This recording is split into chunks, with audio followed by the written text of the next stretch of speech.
Ma'am আপনার অর্ডারটা। Ma'am বলছি এটা লজিক্যাল রিজনিংয়ের বই না? তুমি কি করে জানলে? কারণ ম্যাম আমিও ইউপিএসসির জন্য প্রিপারেশন নিচ্ছি, আর আমি প্রিলিমসও ক্লিয়ার করে ফেলেছি। আর আমি ভালো করেই জানি ইউপিএসসি এক্সামে কী কী সেকশন থাকে, logical reasoning, GK, English. Ma'am আপনার যদি লজিক্যাল রিজনিংয়ে কোনো ডাউটস থাকে আপনি আমাকে জিজ্ঞেস করতে পারেন। আচ্ছা, আমার যদি কোনো ডাউট থাকে তাহলে আমি তোমার থেকে ক্লিয়ার করব, একজন ডেলিভারি বয়ের থেকে। তার কোনো প্রয়োজন নেই। এটার পেমেন্ট অনলাইনে করা আছে, তুমি এখন আসতে পারো। Okay ma'am.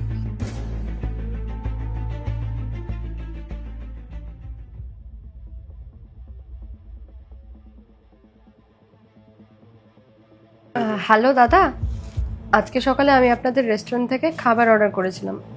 আমি আরেকবার অর্ডার করতে চাই। আর হ্যাঁ, একটা রিকোয়েস্ট ছিল, সকালবেলা যে ডেলিভারি বয়টা এসেছিল ওকেই পাঠাবেন। ঠিক আছে।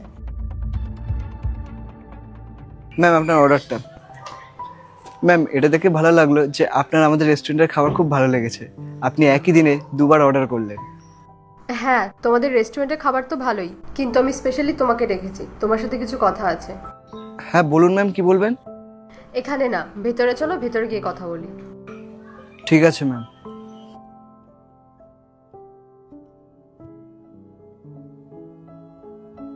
বসো।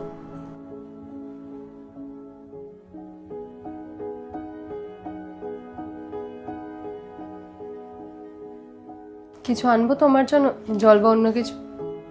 না ম্যাম কিছু লাগবে না, আপনি বলুন না আপনি কি বলছিলেন।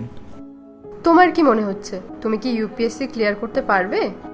হ্যাঁ ম্যাম নিশ্চয়ই, আফটার অল সারাদিনে তো পরিশ্রম করছি, কিছু তো ফল পাবোই। সারাদিন? সারাদিন তো তুমি জব করো, তাহলে কিভাবে ক্লিয়ার করবে? আচ্ছা একটা কথা বলো, তোমার জব আবার কতক্ষণ, আর কতক্ষণ তুমি স্টাডি করো?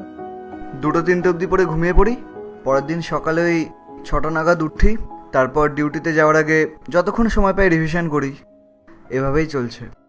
তুমি জানো তো ইউপিএসসি কতটা টাফ এক্সাম? আমি সারাদিন বাড়িতে পড়াশোনা করি। আমার কত ফ্রেন্ডস আছে যারা অ্যাটেম্প করে ফেল করেছে। ওরা সারাদিন পড়াশোনা করতো আর দামি দামি ইনস্টিটিউটে পড়তো, তারপরে ওরা পারলো না। তুমি কি করে পারবে তাহলে? ম্যাম আমার মা বলে কেউ যদি কোনো জিনিস মন থেকে চায় এবং তার জন্য পরিশ্রম করে তবে একদিন সে সেটা অবশ্যই পাবে। ম্যাম আমার ছোটবেলা থেকে স্বপ্ন ছিল যে আমি বড় হয়ে একজন আইএএস অফিসার হব। ঠিক আছে, তুমি আসতে পারো, আমার শুধু এইটুকুই জানার ছিল। ওকে